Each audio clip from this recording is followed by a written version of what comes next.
A very good afternoon to all our viewers. Thanks for tuning in to NDTV. This is the Southern View. Through the next half hour, of course, we'll be taking you across Southern India, bringing you all the stories that matter. Joining us through the course of the next half hour, of course, will be my colleagues from Tamil Nadu, Sam Daniel, Vijay, also Ashish and Uma Sudhir from Telangana and Andhra Pradesh. We'll also, of course, be joined in by my colleague Ritu from Bengaluru. Now, first up, of course, starting off with news from Karnataka. Now, the inauguration of Dussehra has been a bone of contention ever since the Karnataka Chief Minister announced that Banu Mushtaq will be the person who will be inaugurating this year's Dussehra. Now, while she has refrained from commenting on it despite the controversy mounting each day, especially from the opposition, the BJP and the JDS combined, it seems like the matter just refuses to die down. Just a few days ago, there were multiple PILs that were filed in the Karnataka High Court against the Karnataka government's decision to have Banu Mushtaq inaugurate the Dasara event. Now, the Karnataka High Court, of course, said that it does not affect the constitutional rights of the petitioners, dismissed that petition. Then we had another bunch of petitions, or rather one petition that was filed in the Supreme Court of India, where the Supreme Court once again has junked the plea.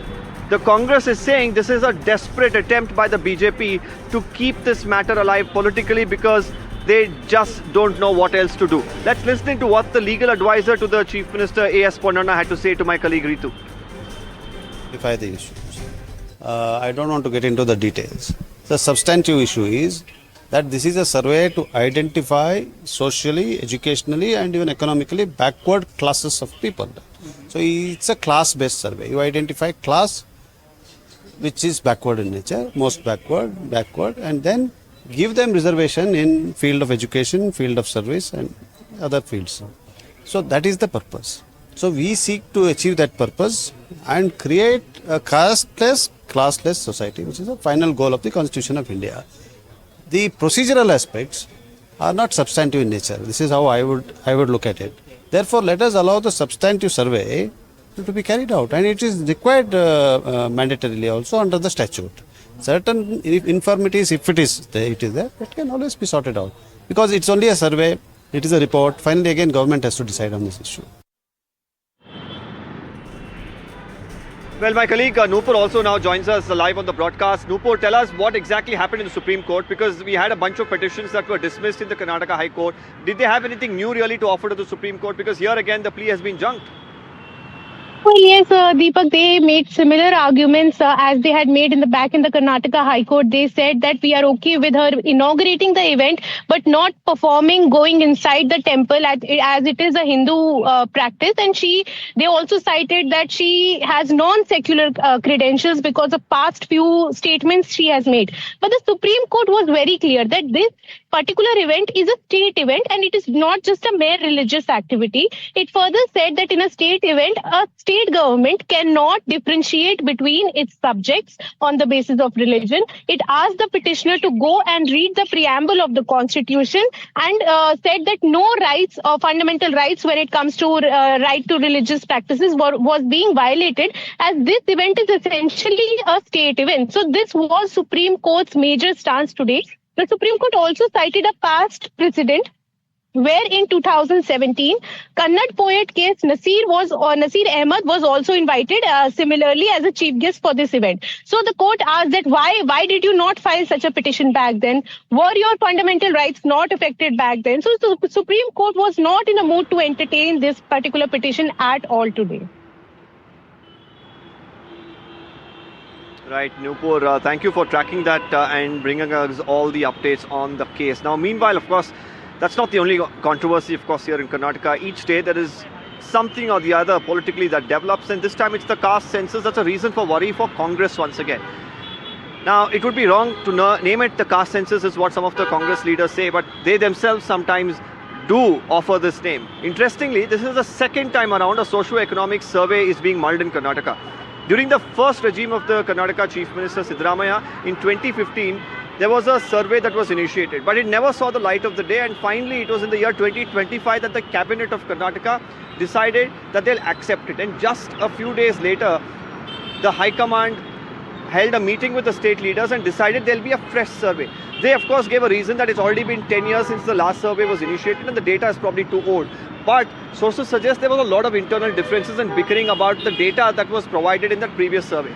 Now, while a fresh survey is ordered and it is supposed to begin starting Monday, the 22nd of September, there is more dissidence from within the Congress party. Yesterday, during a Karnataka Congress cabinet, there were a lot of issues that surfaced where ministers pointed out certain discrepancies in how the survey is going to be conducted, some subcategories within caste, which is going to dent the Congress party's image, is what many ministers opine. Now, they've held a meeting last night.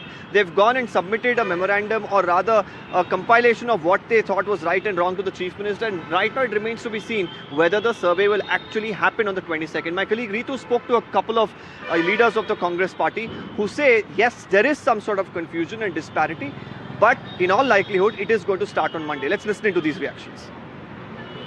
Out of the crucial meeting, so what was on the table? What was the kind of discussion that you have had, and what it looks like overall? See, there was a confusion, right? The confusion is that this survey which we are talking about, this is not a caste census survey. This survey is about social, economical, education, and how much in every community there are poor people. There are so many people in all across, cutting across in every, from Lingayat to Vakaliga to Kuruba to ST to SC, in all communities there are poor people. This survey belongs to that only. And this survey, when it goes and knocks your door, however, whatever differences are there, when it comes and knocks your door, you can tell whatever you want to tell. There are 60 parameters. So whatever you are told, it will be recorded. Once the recording is been done, the committee, it will make the subgrades or whatever the segregation they want to make. Such segregations will become to the government. We need to simplify the issues. I don't want to get into the details. The substantive issue is that this is a survey to identify socially, educationally and even economically backward classes of people. So it's a class-based survey. You identify class which is backward in nature, most backward, and then give them reservation in field of education, field of service and other fields. So that is the purpose. So we seek to achieve that purpose and create a casteless, classless society, which is the final goal of the Constitution of India. The procedural aspects are not substantive in nature. This is how I would look at it. Therefore, let us allow the substantive survey to be carried out, and it is required mandatorily also under the statute. Certain infirmities, if it is there, it can always be sorted out, because it's only a survey, it is a report. Finally, again, government has to decide on this issue.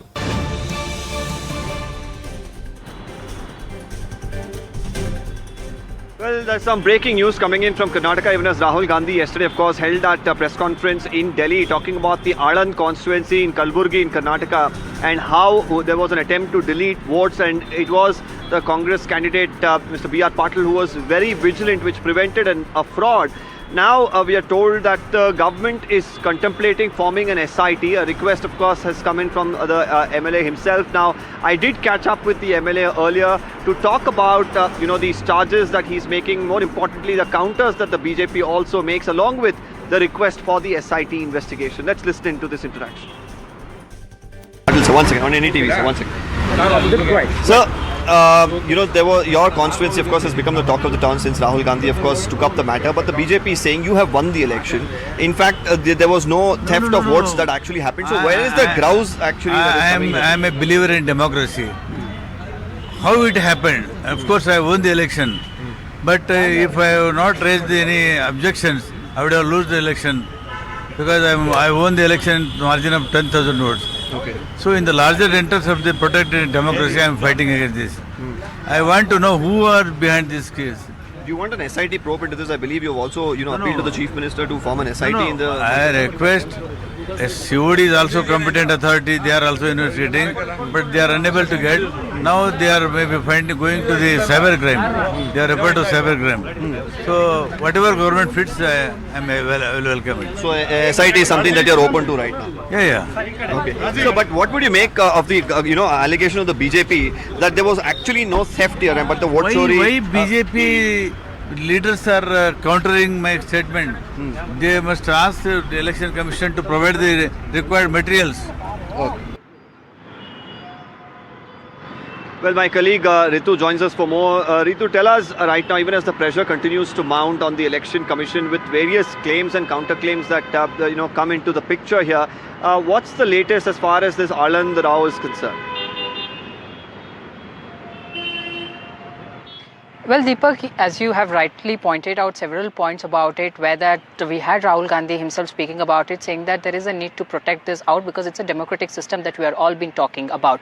On that hand, you also have this particular MLA itself raising his concerns, saying that this needs to be resolved because he has won it with full of efforts that he had to put in, and it's very clear that there's some sort of malnutrition that has gone into it, and that needs to be cleared is what has been stated by him, but needs to be seen because he has a special request that he's been making it to Karnataka Chief Minister Siddaramaiah. Now, will that be really heard, and will that be a solution that would be provided to him from the from CM side? That is something that we'll have to wait and watch out.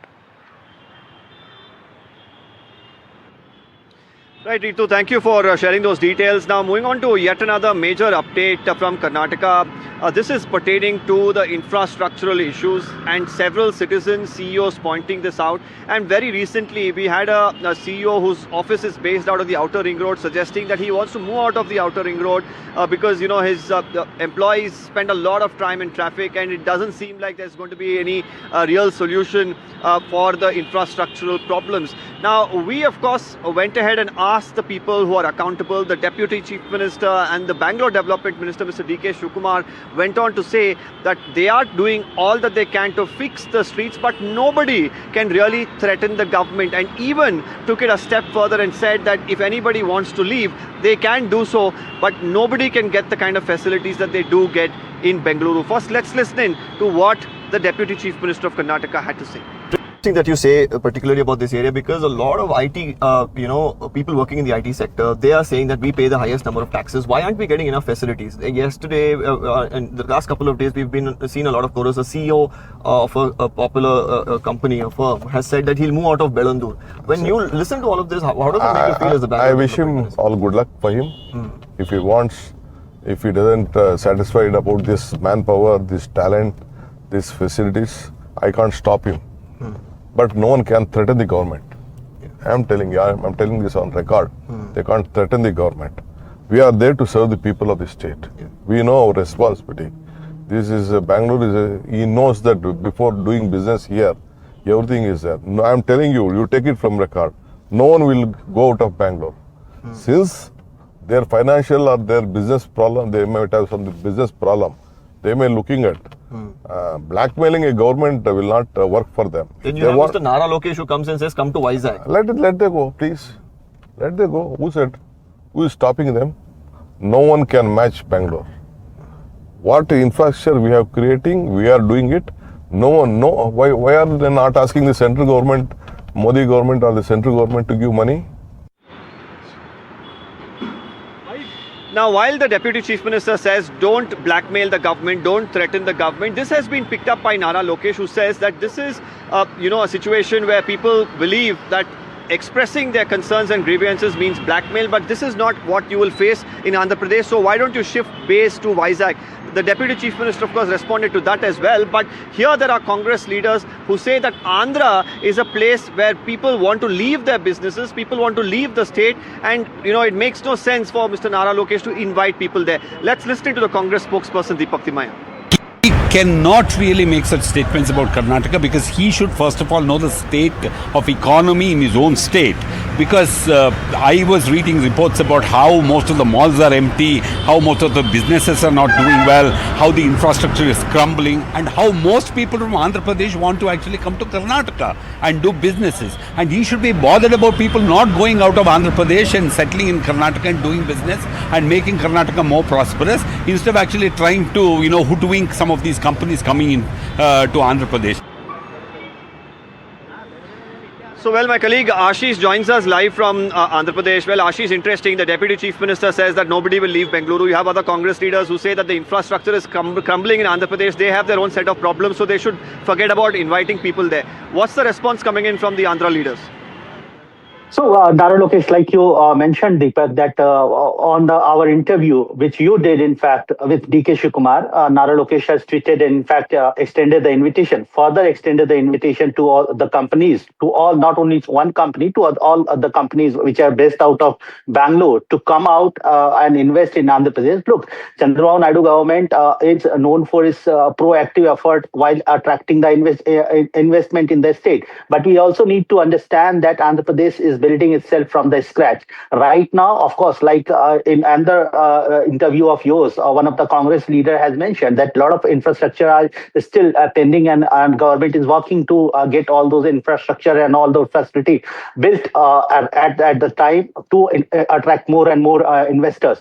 What is interesting, this is not the first time Nara Lokesh has said this at a public platform. Not only social media, he has publicly, recently he was in UK, in fact, earlier this week.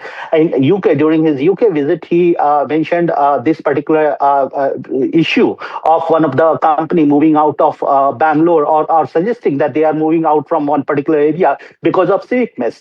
But Nara Lokesh is continuously asking all those potential investors to come and invest in Andhra Pradesh, not only Visakhapatnam, any other part of the state also. He's suggesting that they can come and they can invest, they can come up with a certain idea, and government of Andhra Pradesh will help them to execute those ideas. Earlier, Chandrababu Naidu, the chief minister, has also suggested an aero aviation park in Anantapur. Remember, Anantapur is not very far away from Bangalore, and that time also we had witnessed, and we had in fact reported that how Karnataka government, where Congress is in power, they had reacted sharply, and later on Chandrababu Naidu had clarified that he doesn't want HAL to move out of Bangalore, but he is suggesting another fresh setup in Anantapur. So clearly it's a fight between two states. We hope that it is a positive fight between two states. Both are competing with each other and probably benefiting all those who are looking for investing into either Karnataka or either Andhra Pradesh. Back to you, Deepak. Absolutely, and let's hope that this is just healthy competition instead of just theatrics and politics that continues unabated. Meanwhile, some more news from Karnataka. Now, the cash crunch issue is quite real, especially with the government, of course, funding the 5 guarantees. Every project that they really take up, they'll have to deliberate, they'll have to think over. That's exactly what happened with the Upper Krishna project. A special cabinet meet was held a couple of days ago. They've decided to implement it. But what it will cost the government is about 70,000 crores. Now, to implement this, they don't really have, excess money. What they will have to do eventually is to cut short the funding to all other departments. That would mean that to the education department, be it to, the health department, be it to the urban development department, everywhere there could be cuts. Or the other option that's of course there before them is to cut short the guarantees itself. So what will they choose? We'll of course know in the next few months. But interesting aspect here is that the ministers go on to say that it is only for the betterment of the people that they're coming up with the project, and a little bit of cuts in other departments won't make a difference. First, let's listen into these reactions that are coming in. How do we raise money is also important, right? It's a very huge, one of the biggest project which we are doing in as a government, and I should thank CM and all the cabinet ministers which we have agreed and we have seen that we want to do, because it is our commitment for the farmers. So when we are doing such huge projects and with guarantees going on, there has to be a cost cutting. So definitely in that regard we will discuss, and we'll further see to that how we have to create more revenue for this also.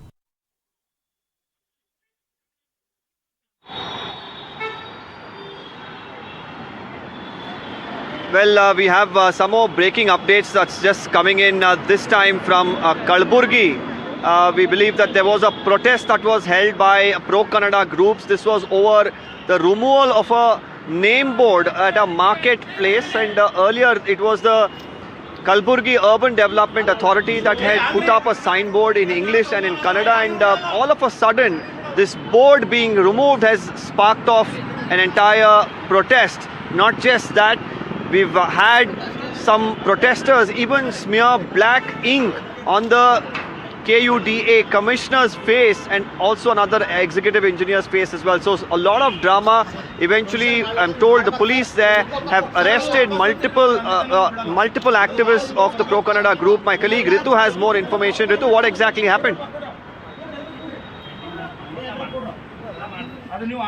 Well, language law is something that we have continuously been seeing here in the Karnataka. Remember, just after the Hindi Divas, we have this another incident coming up from the Kalburgi district, wherein because of the Kannada language, you can see how that the officials were actually black inked, and therein they really had nothing to do but just stand idle to see around of what was really going on, as they were helpless about it, as there were so many pro-Kannada activists that who surrounded this particular officials therein. Now needs to be seen, because what we are given to understand is that the police has taken some sort of a measure and have also detained them as well. Whether there will be really a case that would be registered against these pro-Kannada activists, that needs to be seen. Right, Ritu, stay with us. We have some more details that are coming in, this time from Bengaluru, where a Zomato delivery boy was badly, brutally beaten. This was in the Byatranpura police station limits. All this happened because he arrived a few minutes late with the delivery, is what we are picking up. The police have registered an NCR, is what we've been told. Ritu continues to stay with us. Ritu, when we look at these visuals, they're using multiple objects that are fallen on the road to beat him up. Now, we've seen the kind of stress that delivery boys in Bengaluru especially have, with new apps coming up with 5-minute, 10-minute deliveries. And, the kind of pressure is huge, and especially with the roads being in a bad condition, rains coming down quite heavily, wait time at the restaurants. This is quite a shocking incident, isn't it?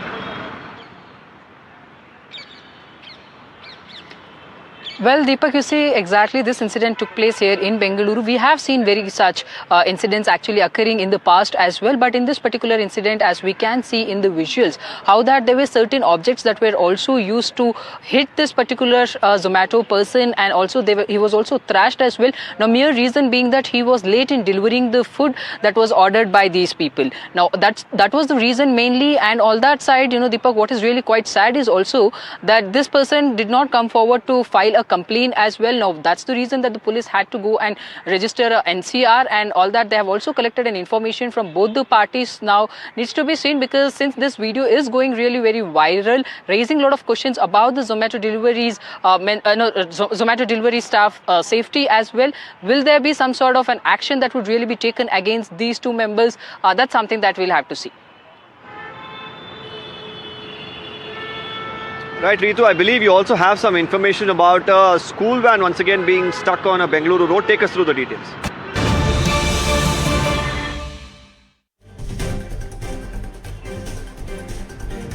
Well, we have next up a news coming in from Karnataka's Mysuru district, where that two school children had a narrow escape after they were ran over by the vegetable goods vehicle, in fact, in Mysuru district. That now the visuals are really going viral from the district, where that it is very been clearly seen in those visuals how two school students were standing on the roadside. Now, that's when this vehicle actually runs over them, but they really had a narrow escape. Fortunately, that nothing happened to these two kids. They in fact suffered minor injuries, but what we are given to understand is that this incident took place on Wednesday, and now since the video is really going viral, the police has swung into an action. They have arrested the driver and they have also registered a case.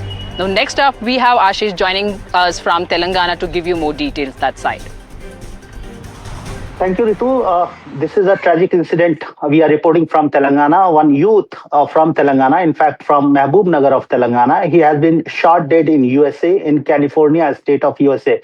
What we have gathered that the incident took place on September 3rd, and now the family was informed about this incident by the friends of the deceased. Sayyid Nizamuddin, Muhammad Nizamuddin, in fact, pardon me, Muhammad Nizamuddin had gone to USA for further studies, higher studies in 2016. And since then, while studying, he was also working. He was working as a software professional in a company. And recently, what family says that he had moved out from one particular location to this particular location in Santa Clara, where this incident took place, where he was shot dead.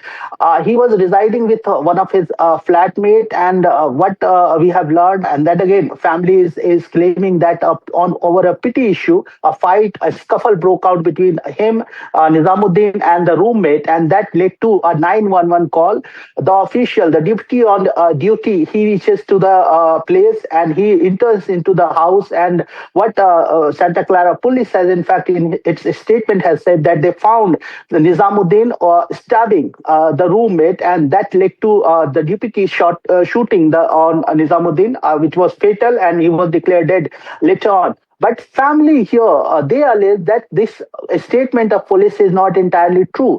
They believe that their child, Nizamuddin, was a very hardworking person. He was studying, he was working, and he always had a very clean past. And whatever reason is being told by the police authority or the law enforcement authority of USA is not correct. What family is also mentioning that a LinkedIn post posted by Nizamuddin some 15 days back, where he had alleged racial discrimination and other kind of mental pressure by certain individuals. And that's where the family is now demanding a free and fair investigation. They are also seeking help from Government of India, the MEA, to get their dead body of mortal remain of Nizamuddin back to India. So definitely it's a tragic incident. Listening to what police has said on this incident. Wednesday morning at approximately 6:18 a.m., officers responded to a 911 call. As officers were responding to the location, they received information that the situation had escalated, and the suspect was now stabbing the victim. The officers saw 4 people in the hallway, including the suspect who was straddling the victim, effectively pinning the victim to the ground. The officer attempted to de-escalate the situation with verbal commands, but the suspect ignored the commands and raised their arm holding the knife to a striking position above the victim.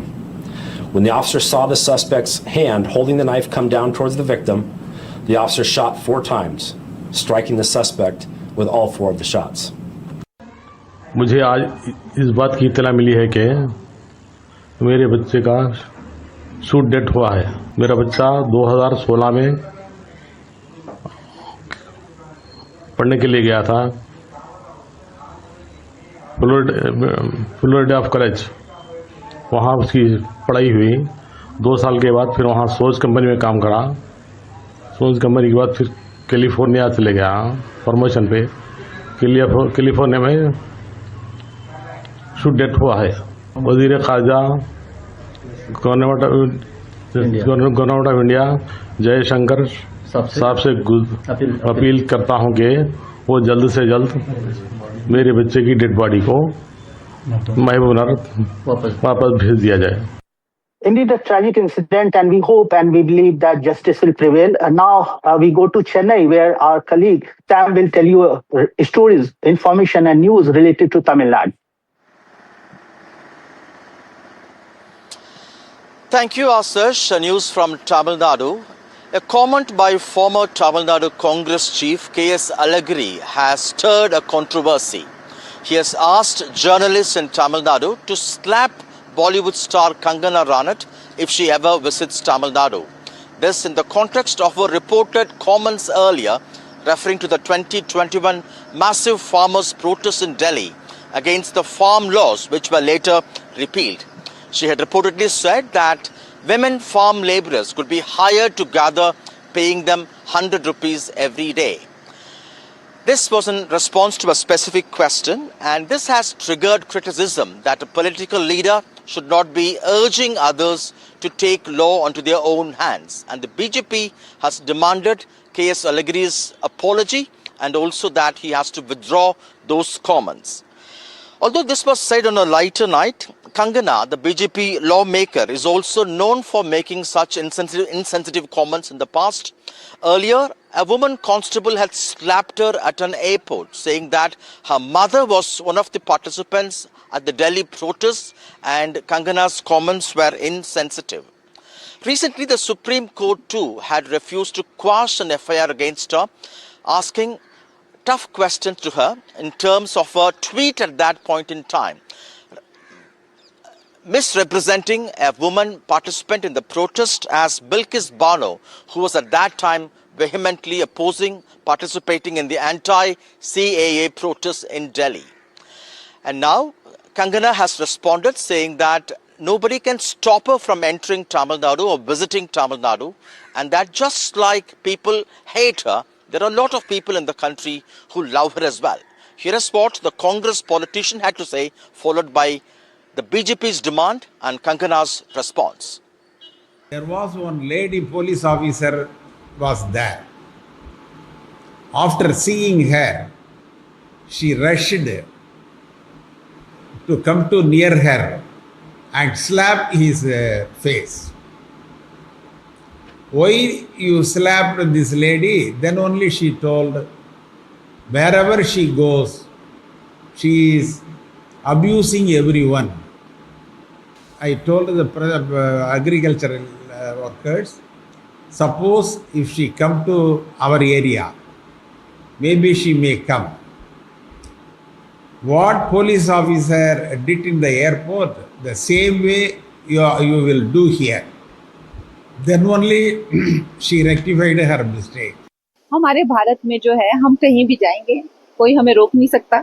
और चाहे जिसे कहते हैं ना कि अगर नफरत करने वाले कुछ है तो प्यार करने वाले उससे। तमिलनाडु में मैंने डॉक्टर जे ललिता का जो किरदार निभाया है, आप मानेंगे नहीं, हमारे ऑपोजिशन के जो एमपीज हैं जो वहां पे बैठे होते हैं, हम उस दिन वोटिंग कर रहे थे तो एक लिस्ट में लाइन लगी थी, लाइन से जाते हुए 3-4 लोग मुझे तलई भी कहते हुए गए। तो इतना प्यार मुझे करते हैं, तो ऐसा इसकी कोई बात नहीं है। किसी एक व्यक्ति की कुछ कहने से क्या फर्क पड़ता है? तो इस तरह की महिला के लिए बहुत है। और आई थिंक महिलाओं की जो डिग्निटी है, इंटेग्रिटी है, उसका एक ऐसे हर आए दिन चित्रे उड़ाना, मजाक उड़ाना, उनको ऐसे कहना, तो कहीं ना कहीं एक आम साधारण लड़कों को भी लगता है कि हम भी अपने कॉलेज की किसी मेट को या मोहल्ले की किसी बेटी को या बहन को इस तरह से ट्रीट कर सकते हैं, तो ये ठीक नहीं है।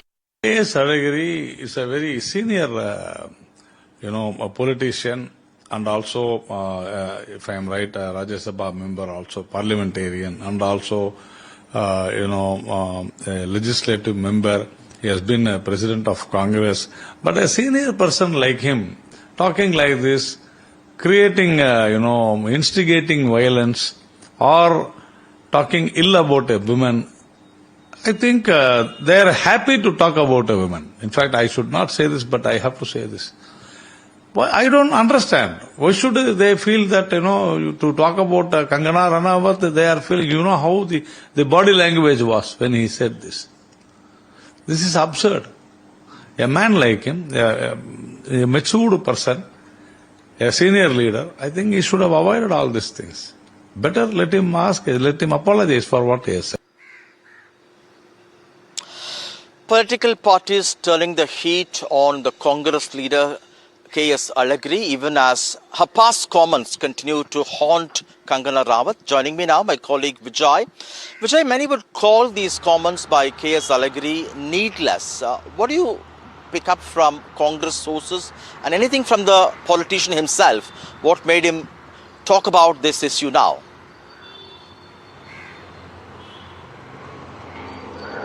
Thank you, Sam. Sam, you know about K.S. Alagri is a very soft-spoken person. When he was a Congress state president, he haven't made such controversial comments and all, but we have now received such serious comments from K.S. Alagri. It sparked still controversy by making such remarks against actress and BJP MP Kangana Ranaut. We tried to speak with certain Congress leaders also, but they restrained commenting further into this incident. However, BJP says this comment is highly condemnable. They are demanding apologize and from K.S. Alagri. K.S. Alagri is a former lawmaker also. It's a very serious comment from him where he had said that when he spoke with the media, he asked that he had recently had a chat with the farmers where he mentioned that farmers should slap Kangana Ranaut if she visited Tamil Nadu. So this has created controversy ahead of 2026 election. This is seen as a setback only because Tamil Nadu people won't appreciate such violent comments from any leaders. So this is what we have been hearing, Sam. Thank you, Vijay. Well, that's a wrap from all of us on Southern View. Hope you liked it. See you on Monday, same time. Have a great weekend.